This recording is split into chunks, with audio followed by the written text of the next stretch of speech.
One of the things I find absolutely fascinating about BTS is you start with just liking a song, and then you learn a little bit of Korean to understand the lyrics of that song. And then, since you understand some lyrics, maybe you start watching a K drama. And then, because you watch K drama, maybe you try some Korean food. And then, before you know it, you might be traveling to Seoul for one of your family vacations, and you get to learn about this different country. And it's all because you like a song.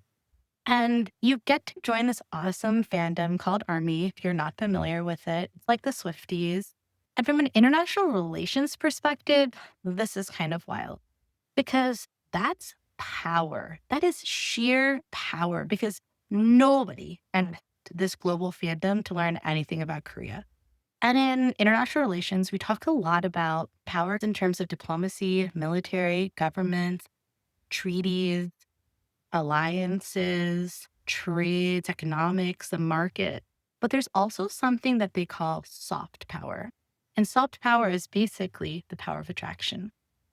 And BTS has become this incredible doorway into Korea. So it's almost like because of ARMY and their fandom, which ARMY isn't passive either. There's actually been studies that shown that ARMY is something that happens to each other.